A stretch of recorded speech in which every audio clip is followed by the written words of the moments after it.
Welcome to the Trading Sliders Podcast. Here we go, Pound the Cushion, Volume 4, presented by RacingDirt.com. I'd like to take a moment real quick and thank all of our sponsors on the Trading Sliders Podcast that helps bring this to us each and every week. I know we sound like a broken record every week, but without these guys, we certainly couldn't do what we do. Diesel Boys LLC, Kentucky Clutch and Performance, Speed Decals, D.O. Handyman Remodeling, JT's Trackside Catering, Bandit Race Cars, RacingDirt.com, HCC Lawn Care, and Whitaker Trucking. Without all of these guys, we could not do what we do. We appreciate them coming on board and bringing you the Trading Sliders Podcast, the Pound the Cushion segment, the Midweek Slider, all the above. On this week's Pound the Cushion segment, we catch up with Chris Stepan, the voice of the Dirtcar Summer Nationals, as we preview the first week of the U.M.P Dirtcar Summer Nationals coming up. It was really good catching up with Chris Stepan and, letting us know the travels, the how to do the laundry, getting out on the road. It's a neat little insight. And then we catch up with our good friend Drake York, and to discuss this week's upcoming USAC National Sprint Car events, and starting next week, USAC Indiana Midget Week. And this is quite possibly the best week of racing in the state of Indiana because you have midgets and sprint cars, and that's it at the racetrack every night for 5 nights. So look forward to that. And like I said, like, share, subscribe. Word of mouth is the best form of advertisement. And enough of that. It's time to pound the cushion.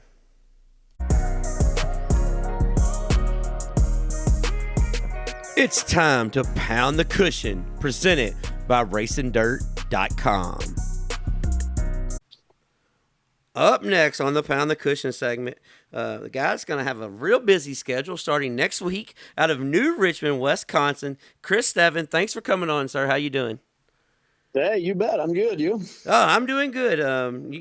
You're about to live every aspiring announcer's dream for the first week, and then after that, everybody's realized that it's really crazy. But yeah, no doubt. yeah. So the U.M.P Dirtcar Summer Nationals. This is the week of the dream, and everybody's talking the dream, which rightfully so. I mean, the dream is one of the biggest late model events in the country, but as soon as that's over, we focus, our eyes go to Dirt Vision for, it seems like 3,000 nights in a row. So first off, is this your third year full time on the Summer Nationals? Fourth. It'll be four now. Okay. Yeah. The first year, how overwhelming was it? You know what? It was pretty overwhelming. I'm a guy that likes to go to new racetracks. I'm kind of a race chaser guy. So I was really excited to go to a whole bunch of tracks I'd never been to before. But like you said, after week, 2 maybe, it's really hot and there's a lot of travel, and it definitely gets to you a little bit for sure. Well, especially you being from Wisconsin, you don't really have the humidity as Illinois, Kentucky, Indiana, and Tennessee does. That's a fact. That's right. Yeah. So as you set out to do this, one thing, not because you're on the show right now, but I've said this numerous of times on our podcast. I think you're one of the most underrated announcers in the business today, and the reason why I say that is because you're in a pocket up north that doesn't get a whole lot of coverage in the Midwest, and then when you bust on the scene and you do the Dirtcar Summer Nationals, you do the Summer Nationals, and then you do the Winter Nationals down in Florida, your style of calling a race, because I announce myself, but your style it's real.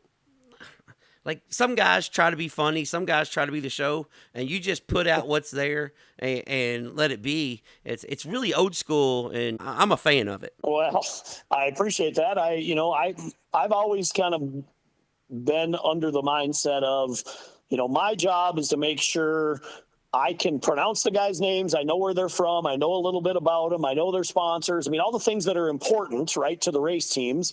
And then if the fans had their eyes closed and they could only listen and they couldn't watch, my job is to kind of walk them through what's happening, is how I feel. So yeah, I appreciate everybody's style. I think there's some really great announcers that are really funny. I'm not that guy. You're right though. I don't intend to be. Yeah. I feel like everybody's got their own style, and that's cool. But my job is to tell a story, I guess. Yeah, I said I'm a big fan of it. I really am. So Spanky to Spain is who I grew up with, and it reminds me a lot of that. It's just, this is the action. This is what's going on. And I've even liked your references when the track's rubbered up. We're just gonna call it how it is. It's lockdown, and I mean, you can't sugarcoat. You can't try to make it really exciting when it's not. So I appreciate that, and I think the smart fans do as well. Well, I hope so. I mean, it's when any new announcer asks me, any trick or any tip, my biggest thing to them is just be prepared. Like I'm tonight, here's what I'm doing. I'm sitting working on track records, and I'm working on, if any, the stuff for next week. I've got most everything done, but just some things that I haven't gotten to yet. I want to make sure that I am up to date on everything of pretty much every driver, every track, whatever that's coming, because I think that's important. And speaking of next week, we've got a couple big news droppings. So it almost kind of works out. So it's like somebody asked me one time and said, "How do you prepare all this?" And I said, "Man, if you just seen my notepad that I got stuff jotted down and how I wing this on the fly, you would never. We're so unprofessional. We're almost professional at it." So, right. So this week, let's start with the good and the bad first. First off, Peoria Speedway. They've made the announcement that the racetrack's for sale and they're ceasing operations. And the Dirtcar Summer Nationals is going to be the final event there. I believe that's Thursday. Yeah, next Thursday. So, what kind of crowd are you expecting for this? Because I know how near and dear that track is to Central Illinois. So, I mean, it's kind of it's good that it gets a send off, but at the same token, it's sad when we lose another racetrack. Yeah, both of those things are absolutely true. I was surprised to hear that yesterday, and weekly racing is struggling in a lot of parts of the country, and there's no secret about that. So, I can't fault anybody for wanting to make a business decision to better their life. Whether it's I don't know exactly why he chose to make this point of the season the time to stop, but I appreciate everybody wanting to make sure their livelihood is solid, and if things aren't working, things aren't working. So to answer your question, man, I hope that place is stuffed with people hanging from the rafters, because one, it produces really good racing. Like that little bull ring, I mean, the racing there is outstanding. So I'm hoping people will want to come anyway, but then obviously, if this indeed is the last race ever, man, you'd sure want to be there for it, I would think. Well, and that's and it's one of those places that drivers always kind of complain a little bit. Well, this place is rough. That place is rough. Yeah. Newsflash: if it's rough, it usually provides, not super rough, but if it's got character, it provides good action, because the racetrack is that much of a variable. And Peoria, I think it's had the same hole in turns 1 and 2 for 25 years, and I'm okay with that because it produces good racing. I've been there obviously the last 3 years for the Summer Nationals, and I was there one other time, and that hole is just there. Yeah, and it's part of the character of that racetrack. And every time I've been there, it's been a little bit choppy. But again, that is fun for an announcer and a fan. Drivers might not like it, but as somebody watching it, it's entertaining for sure. Yeah, that's always my theory. If I know people are always like, man, I love it, slick, and that was good in the 90s when the cars weren't so hooked up and you had to pedal. Now everybody can go wide open, and it doesn't matter what the racetrack is. So you need some hose out there, you need some chop, you need a little mess to not really fabricate some racing, but make it more exciting. Sure. Yep. I agree. So your guys' first week, you kind of got the best of everything in the first week. I don't know how you're going to be able to top the first week. So we're just going to talk about week 1, and if this is something that you enjoy, maybe we can, do a quick update on week 2 some other time. First off, let me ask you this first. Do you like the non-breaks now that you're going straight through? Well, I do for a couple reasons. I mean, everybody gets into a rhythm, and that's the point of the Hell Tour. The point is we race every single day, unless Mother Nature doesn't let us, and let's hope Mother Nature plays nice. But I do like it. I totally get the fact that the drivers and the crews have way more work to do than I do. So I appreciate that they might want a day off or two. But for me, I love it. I think we should go every single day. In fact, I wish that off day in July was a race day. I wish we would do 34 in a row. I think that'd be really cool. The only problem with it is I'm not sure I can pack 34 days worth of clothes. And if we don't have a day off, I don't know how I'm going to do laundry. Like, I think there's some things like that people don't really realize that we got to figure out. But yes, I love the schedule this year. I know there's a lot of kind of crossing back and forth. I think in week 3, when we go to like 19 different states in 5 days, it seems like it, whatever. But scheduling is hard. And I appreciate, Sam and whoever's doing the scheduling too. But to get back to your first question, week number 1, hell yeah. Can't wait. Yeah, can't wait. Well, here's the thing.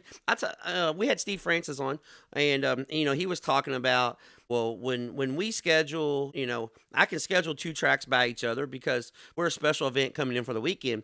And he even talked about Sam, when you're scheduling the Summer Nationals, I mean, you've got to give a break to the fans because there's only so much money to go around. So you can't schedule everybody that's 15 miles apart in the same weekend because you're going to expand the area. So I couldn't imagine trying, I work with the Cumberland Plateau Open Wheel Modified Series, small modified series. It has 24 races. I know how nuts that is trying to get a schedule together for the whole year. I couldn't imagine putting together 40 nights in a row. So yeah, it's wild for sure. It's absolutely wild. So we started at Brownstown Bull Ring, just epitome of short track racing. Gets a cushion, always has a little character there too. And then the very next night you go to Kankakee, that is notorious for being slick. Yep. And then we come to Peoria, as we just touched on. But then we got a new adventure and something that everybody in the world thought was absolutely not possible.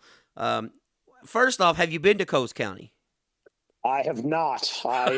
When that announced, I didn't find out about that until the press release came out today. I had no inside information on that. So I read the press release and my eyes got big. I watched the Mars race there a couple weeks ago, and I cannot wait to see that place. I think that's going to be badass. Yeah. Well, here's the thing. So they didn't let the guy that's, the face of the event, the voice of the event, that maybe needs to find out where he's driving and planning his trip.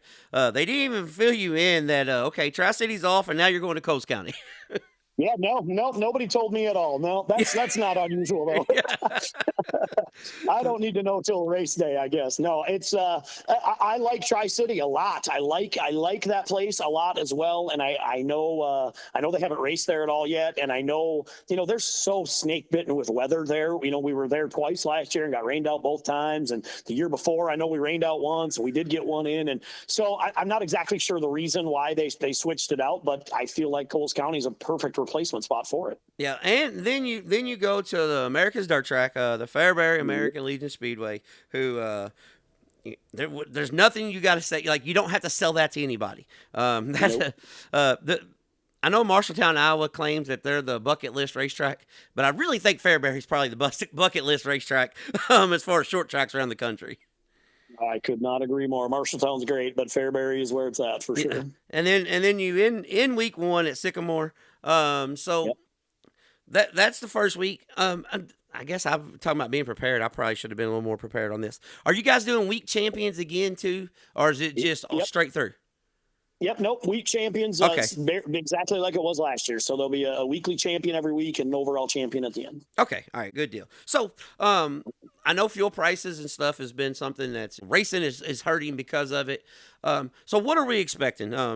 I don't need names. So and so's committed, but what are you expecting car count wise? What are you expecting the first week? And how many do you think we're going to be able to keep? Because everybody has a big go and big.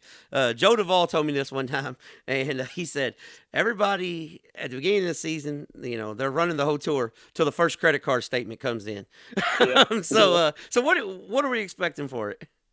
Well, he's right. I mean, everybody certainly has big eyes and big dreams, and you wreck a car or you hurt a motor or anything like that, and all of a sudden you're like, uh-oh, we might need to scale back a little bit, which hopefully people don't. But you know what? The hard thing for me is, well, I guess first of all, last year opening week, we ended up with 58 late models at Fairbury. I remember that, and I'm pretty sure, without looking back at my notes, I'm pretty sure Brownstown had 45. I think Peoria had 40 or 45. I think Kankakee even had 40.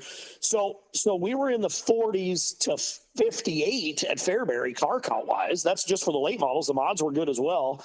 So I even think Sycamore was almost to 40, because I remember us talking about, man, this is a ton of cars on a Sunday at Sycamore, which is great. So do I think it'll be the same? I kind of do. I know fuel prices are dragging a few people down, but man, that first week, everybody, like you said, their eyes are big and they're gung ho, and I think we are in the 40s in car count again every night that first week. Well, that's what I was kind of thinking the same thing, because I was kind of talking to some people last week down in East Tennessee, and I think we're gonna go do the first week if everything goes good at Eldora, and I'm like, really? Because I mean, that's not like it's real close for you. So, I'm two things about that. One, the dream does make a big difference, right? If people have a rough weekend at Eldora, that certainly changes their plans. But if things go well there this week, which obviously you hope it does for everybody, then yeah, I think people will want to get out on the road and see what they can do that first week, especially with the $10,000 point fund to the champion each week. Last year, a lot of guys just chose 1 week. Zach Mitchell came in that last week and he won 3 of 5 and he won the points. So there's good money on the line if you can pick a week and run well during it. Yeah, and that's one thing I like. Because I went to quite a bit of Summer Nationals back in, like, when people say it's heyday, when you had Moyer and Bloomquist and it paid $100,000. Right. So I seen that. And I prefer spreading the money out throughout the weeks, because let's face it, most guys that run the Summer Nationals, they're not professional racers, so they can't take off a whole month. I mean, that's just not justifiable. So I like that. With you being a modified guy, I know you're a mod guy. How much fun is it to see the U.M.P, I guess what we call the open mods, versus the USRA WSOTA mods that you're around all the time? Yeah, I mean, I enjoy all of it. As long as the racing is good, it doesn't matter to me what type of sanction they are. I grew up here in WSOTA country, so I'm obviously the most familiar with that. But then, I went on tour and announced for the USMTS series for 3 years. So I've kind of been in and around most of the different modified, sanctionings and groups or whatever. But the U.M.P guys, I mean, I saw today Justin Haley, NASCAR's Justin Haley, said he's going to come run the whole first week with his mod. Yeah. So I think, if you take the guys, the usual suspects, the Falloways and the Niceleys and the McKinneys and the Trevor Nevilles, and then the group that run really well and kind of chase the mod deal. And then you add in the regional guys. Like I am super pumped to get to like Windy Hollow and Farmington Empire and some of these places that I've not even been, even Coles County, which, they don't run mods weekly, but to see some of their local guys, how they stack up against the guys that are going to chase the whole thing. Yeah, they've done because you've never been to Windy Hollow. They have done a massive rework on the facility and the racetrack. I mean, okay. It is definitely 1,000 times better than what it has been. The only issue, well, I say issue, the only fan issue, announcer issue. Windy Hollow is one of those places that it's a dirty racetrack. It's flaky dust, but once it blows off, you're golden. You know what I'm saying? But sure. but the heat races, just for announcer wise, when that sun's out, turn 3 is a little tricky. I'm just gonna let you know. Good to know.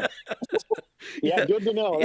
That's one of them. There's 6 races on our schedule of tracks I've never been to. So I'll get to go to 6 new tracks as long as Mother Nature, works with us. And Windy Hollow is one of them. So I'm excited for that. Well, you'll have a good time. So I won't keep you all night, but one thing I want to ask you, because I'm a modified guy. I love modified racing. I love everything: late models, modified, sprint cars. But is there any way that we can get all the modified guys on on board and just have not a one sanctioning fee, because that's in everybody. There's that one group gets the money, but can we all pull together and get on board where our cars are interchangeable a little bit, so we can have some major mod races across the country that we don't got to change everybody up? Man, how great would that be? Yeah. The easy answer is no, Yeah. because there's just a lot of give and take, and most people want to take, and the egos with some of the people that are involved at the top of some of them groups are just, it is what it is. And I understand it, because in the area, IMCA's got their stranglehold where they are, and so does WSOTA and USRA and Dirtcar and everybody. So, but man, would that be amazing? I would love that. Yes. Yeah, that's where I'm at. I'm just like, man, can we just get it close enough? Like, I'm not saying it's got to be, the exact same, but let's let's just get it close. Just get it close where it's doable, and where it don't cost you $5,000 to change stuff over and to go race another event. That's the tires are hearsay. Throw them out the window. It don't matter. Hoosiers, American Racers, I don't care. Street tires, like, let's not worry about that. Like, who cares about who's making the money on that? Get the damn cars close enough where we can have a show. So.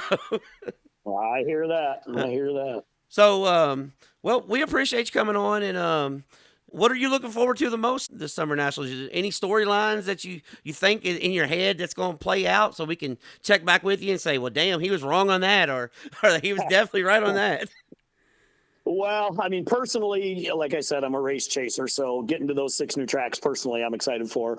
But the late model portion of it, to me specifically, is interesting, because, Jason Fager won the championship last year. He has said he's not going to follow the whole thing this year. Now, that I think he might have said that last year too. Yeah. But he has said that. So if he does not follow it, Tyler Erb is obviously not following it, being a regular with the World of Outlaws this year. So do we have a brand new Hell Tour champion? It's very possible, with Turbo and Winger in 23 and 24, brand new champions. Of course, Fager wasn't new. It was his second, but maybe we get a breakout year from a guy that we don't even know is on the scene yet, which would be pretty cool. Yeah, that would be cool. And one more thing for you to get off here. You say you're a track chaser. How many tracks have you been to?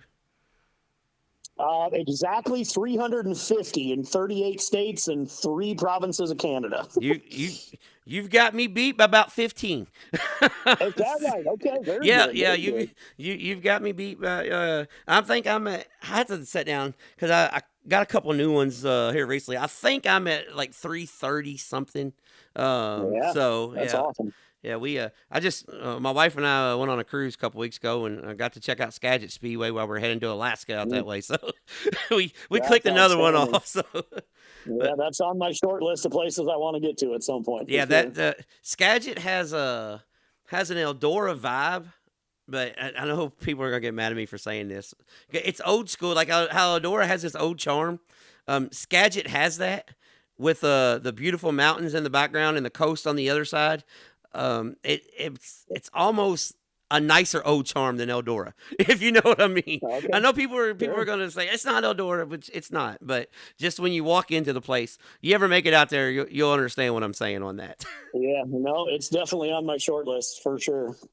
All right, well, we appreciate you coming on, and like I said, next week you can follow along on Dirt Vision every single night, and hopefully he'll have a voice left after week 1, because he has 3 more weeks to follow after that. But we appreciate your time on a short notice. A lot of people don't know how this show works, but a very short notice. Chris Stepan, thank you, sir. You bet. Appreciate you having me.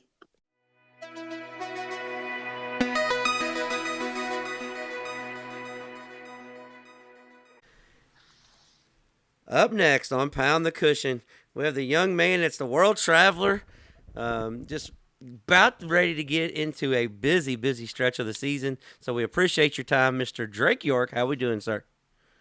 Good, Bobby. How about yourself? Doing good.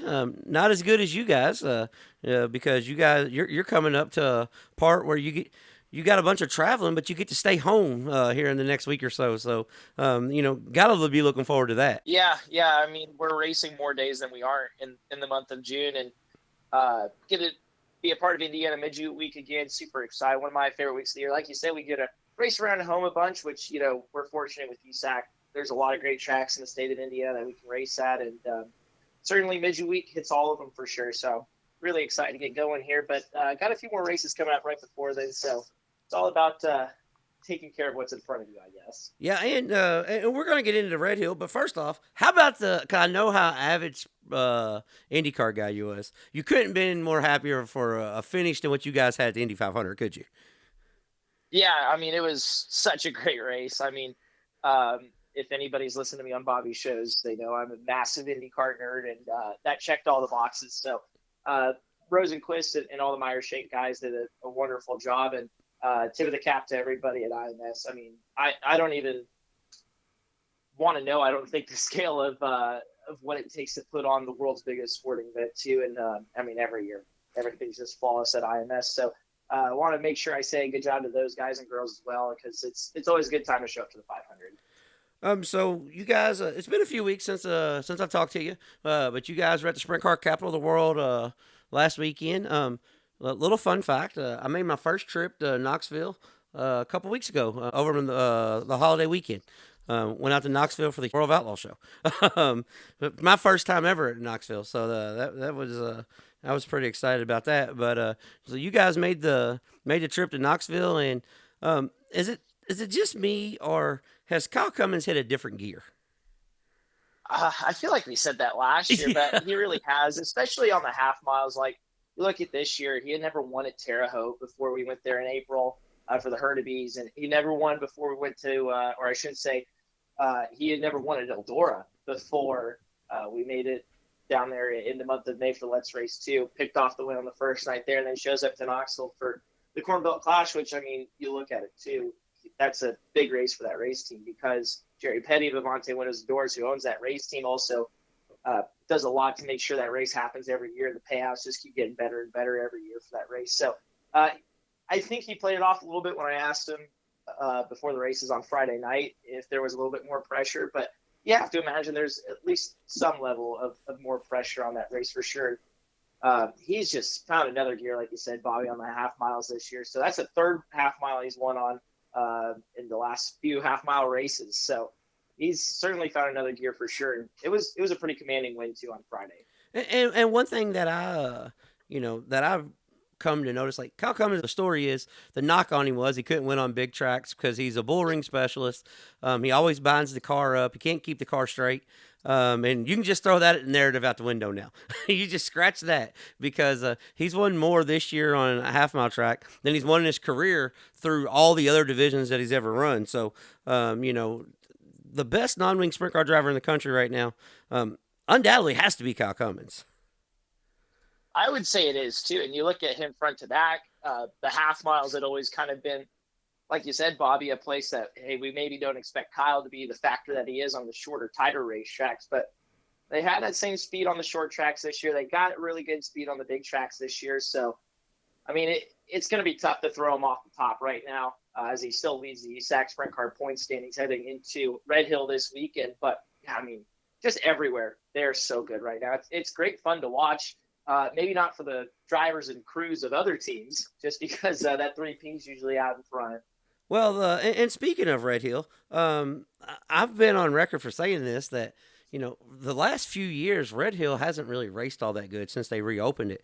But, man, at the end of last year and this whole year, you guys' first show there, and then there's a Midwest Thunder show there earlier in the year. I mean, Red Hill has produced. So do you think Justin Grant's the favorite going back into Red Hill? Or who's our Drake York's one to watch going into Red Hill this weekend? Because, Justin Grant, he had a big performance there earlier in the year. Yeah, well, we're getting the one to watch. Chris started off super early this week, yeah. So I'm sure the USAC drivers are going to be really happy to hear this when this comes out. Yeah. I would put Grant up there too. Logan Seavey won the first USAC race, or I shouldn't say the first USAC race, but the first USAC race there in a long time that we had middle of the last season. So, yeah, I mean, it's a USAC sprint car race, right? Yeah. I feel like you're going to find your usual contenders. I definitely place Kyle in that category. I think this could be a good weekend for Logan Seavey and Abacus Racing if they can have some of the performances that they've had at Red Hill in the past. They've been up, down, and all around this year too, and that's not what Logan or Abacus Racing strives to do. Knowing those guys, they don't really care to run, second, third, fourth, fifth, whatever on back. So I would say Logan Seavey, you look at his career at Red Hill, granted we're only working with 2 races, but won last year at Red Hill. And I feel like at this point of the season too, especially before we get into Eastern Storm and Indiana Sprint Week and big portions of the season, I think they can find their stride a little bit more.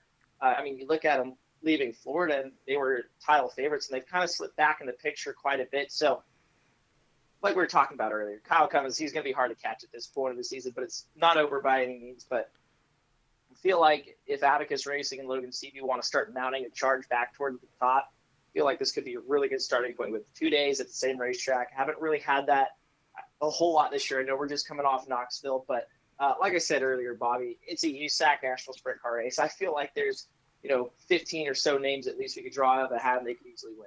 And with this being co-sanctioned with the Midwest Thunder Series, Jaden Rogers has had himself a pretty good year, and he's always pretty good at Red Hill. So just throw that name out there because Jaden Rogers is I think he's coming into his own now that he's recovering from his injury. Go figure, a sprint car guy gets injured playing basketball. It's not the strangest thing that's happened. Yeah.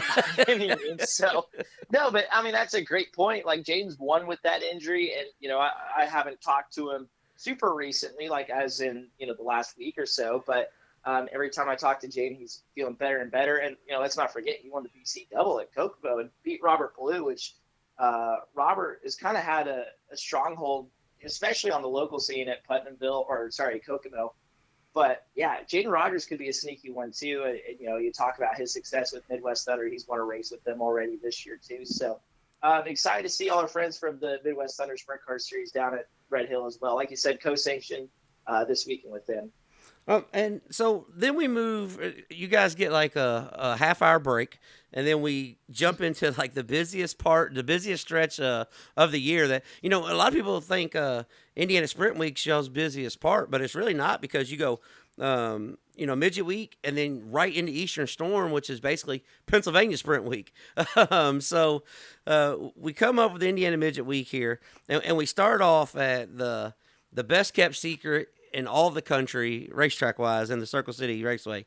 So what are we expecting Midget Week? I know the midget car count's kind of been up and down. So what are we expecting for Indiana Midget Week? I know we get guys who travel from the West, from the East Coast that come and participate in this. Yeah, well, hopefully it's a week of solid car counts. And haven't heard officially from anybody out West or out East, but hopefully, we'll drag some cars in. I know on the sprint car side, we've already got a few people that are planning on running the whole week. Now, if you're not familiar and you heard me just talking about sprint cars in the middle of Indiana Midget Week, sprint cars is a support every night too, to the USAC National Midgets. But, talking about the races, we start off at Circle City. I agree, Bobby, one of the best kept secrets in certainly open wheel motorsports right now. I know Lucas just went there not too long ago and hopefully open up some new eyes to how great Circle City is. And with Brent Cox and everybody that's jumped on board and taken over the promotional side of that place. I got to go there for the Circle City Salute. And just because there's new owners didn't mean the racing slowed down. I mean, it was still fast and furious, gnarly curve at both ends of the racetrack, tripped up a lot of drivers. And I know Brent and everybody is already taking a lot of pride in that facility, and they certainly deserve it. But yeah, we'll start off there on Tuesday, June 9th. And then Paragon, I know that's another one of those best kept secrets in dirt track racing tracks, with Paragon on June 10th and Lincoln Park on the Thursday, the 11th, Bloomington on the 12th, and then rounding out at Tri-State Speedway on the 13th and Kokomo on the 14th. So there's a lot of racing in that stint, but we'll see everybody that we're used to seeing too. And of course, Cale Drake, defending champion, coming in with RMS Racing this year. Certainly going to be interesting at that point of the season. And this week's guest on the Trade Insider podcast, Jacob Boxwell, was just going on and saying how he's looking forward to competing in his first midget week from start to finish instead of just bouncing a few starts here or there. And I've said this to people before. That's they've said I've never been to a whole lot of sprint car racing. I want to come out to Indiana Sprint Week, and I always say it's great, come out. But Indiana Midget Week may be the best bang for your buck. Because you kind of get Sprint Week too on the local, regional level and sprinkled in with the national guys. And I said, Indiana Midget Week, you get the midgets and the sprint cars. You basically get 2 sprint weeks, in the state of Indiana.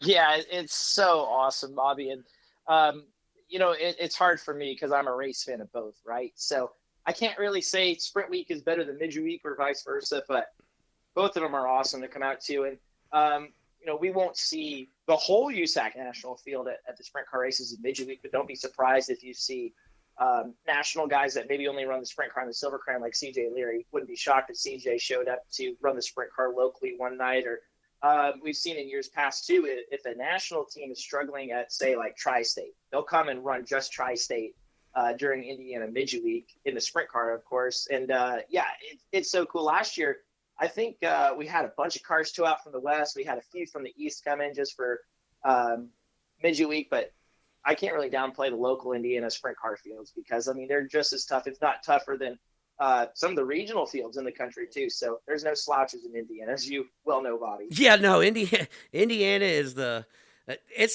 I always take a lot of heat for this, but it's the real sprint car capital of the world. Traditional sprint cars. I'll say that. Drake didn't say that, so don't send him all the hate mail. I'll take it. Because Drake he loves wings, non-wings, midgets, micros, IndyCar. If it goes fast, and Drake loves it. But we appreciate you coming on, and like I said, looking forward to Midget Week. I'm gonna try to get out to a couple of them. I've got to go to Virginia next weekend, so the end of the week stuff is going to be a little tougher for me. But I'm gonna try to at least make one or two of them though. Come out and see you and pick on you a little bit and say hi. Yeah, well, if you ask anybody in the USAC team, I definitely need to be picked on more. Yeah. So, and we talk about it's boom, boom, boom, boom, boom with Midget Week, where Sprint Week you usually have like a day or two break, and I think that's another reason people like Midget Week, just because it's all in one go. So definitely excited to get going. Also wanted to mention too, we talked about Red Hill Friday and Saturday, but Sunday we'll be at Worldwide Technology Raceway just outside of St. Louis, part of the IndyCar race weekend on Sunday too. So we're sandwiched right in between Indy Next by Firestone and the NTT IndyCar Series. So hopefully a lot of people can tune in, and if you can't tune in, obviously I want to see you at the racetrack. So it's a big period of racing for us, and we wouldn't have it any other way. Well, like I said, I appreciate you taking time because I know how busy your schedule is, and you're one guy that I can always count on. And I'll pull the curtain back. I know we got Midget Week and stuff coming up, and I just kind of assumed, all right, Drake's going to be good. Then I was like, well, damn, I guess I better message him because he's pretty busy this week. But I appreciate you taking time out of your schedule, and look forward to catching you up again. Thank you, sir. Yeah, absolutely, Bobby. All right, everyone. That was Chris Stepan and Drake York. Chris Stepan with the Dirtcar U.M.P Summer Nationals about to kick off the Hell Tour. What an exciting event. Every race fan, every aspiring announcer, everybody's dreamed to do it just one time. He's fortunate enough to be year number 4 on the Hell Tour. One of the most underrated announcers in the country. He does a really good job. You can catch all the Hell Tour on Dirt Vision starting next Tuesday, and then 37 straight days of super late model racing and U.M.P modified racing all over the Midwest. Really looking forward to that. And Drake York, friend of the show, comes on whenever we need him. And a busy schedule in the USAC ranks. This Friday and Saturday, USAC National Sprint Cars at Red Hill Raceway in Sumter, Illinois. Sunday, the USAC Silver Crown cars will be in St. Louis. And then starting Tuesday, USAC Indiana Midget Week, one of the absolute best weeks in all of racing, with USAC National Midgets Tuesday through Sunday, and non-wing sprint cars are on the docket with them. You kind of get basically a preview of Sprint Week. But yeah, so we appreciate those guys coming on, especially as busy as their schedules are this time of year, and taking time for us here at the Training Sliders Podcast. Check out this week's Training Sliders Podcast. Jacob Boxwell, he'll be competing in the USAC Indiana Midget Week. I think he's 4th in USAC National Midget points after the trip at Kokomo. So that's this week's guest. So go check that out if you haven't already. And word of mouth is the best form of advertisement. So please tell somebody about us. The Pound the Cushion segments we try to get them out by midweek to gear up for the weekend and weekend events that's coming up. The midweek slider is out every Wednesday night. Wednesday evening. It's on Facebook and YouTube only. The rest of the stuff, the Pound the Cushion and the Trading Sliders podcast, which comes out every Monday morning with a deep dive, live in-person interview. You can find that on Spotify, YouTube, Amazon Music, Apple Podcasts, anywhere you can find your podcast. You can find us there. So we appreciate you coming and hanging out with us. And until next time, we'll be trading sliders.